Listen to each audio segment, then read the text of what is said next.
Hello, and welcome to Positively Ernest, where we explore the timeless wisdom of Dr. Ernest Holmes, founder of the Science of Mind. I'm Gary Takesian, your guide on this journey of what I like to call consciousness renovation, which we do by examining our old beliefs and replacing them with new ways of thinking that help us create the fulfilling life that we desire. So we start with this quote from Dr. Holmes. "The word that we speak is the law of our lives, and nothing hinders its operation but ourselves."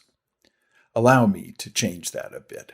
I would instead say, the stories we tell ourselves are the laws by which we live, and nothing hinders their effect but ourselves. Let's dive into this. I like to expand on Ernest's idea of words to include the whole narrative that we have going on inside our heads all the time. The internal narrative goes on constantly as we try to make sense of our world. We do it automatically, either by adopting or creating a story to fit what we're currently experiencing or that which we wish to experience. This quote from Dr. Holmes, where he calls our words the law of our lives, highlights the immense power our words and stories hold in shaping our day-to-day lives. When we run up against something that doesn't work out the way we'd hoped, the main obstacle is often telling ourselves old stories that dwell on thoughts that are inconsistent with what we really want. So, how does this apply to our daily lives? Dr. Holmes teaches us that we live in a cause and effect universe, and that our words, and by extension our internal stories, are not only powerful, they are causative, meaning that the effect of the stories we tell ourselves can be just as powerful in causing an unwanted result as a desired result. Once we state a desired outcome, telling ourselves how difficult or even impossible or improbable it might be to reach that goal can derail the very thing that we wanted to achieve in the first place. It is to our benefit that we pay attention to the stories we tell ourselves, but also to be mindful of the stories we tell others. Even though we may not consider ourselves as storytellers per se, any time that we share about a weekend away or a favorite movie, etc., we're telling a story of our experience. And as you can see, the stories we tell can be very powerful in more ways than one.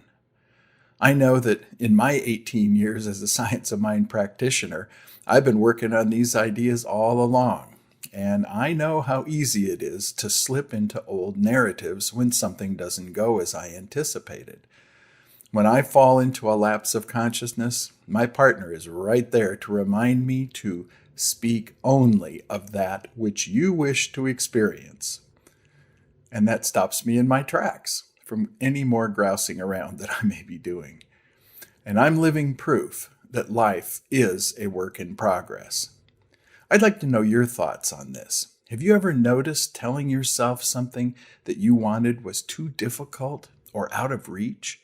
Or perhaps that even though you really wanted something, you felt somehow unworthy to pursue it? Share your experiences below. Your insights might inspire someone else on their journey of self-discovery. As we wrap up this episode, it's important to remember that we won't achieve success from telling a new story of something we desire if we also continue telling that same old story of what isn't working for us. Once you declare a desire, avoid second-guessing it. Let the universe work for you without interfering with a story that may derail your desire. Being conscious of this power is essential to living the life you desire and staying in step with our rapidly changing world.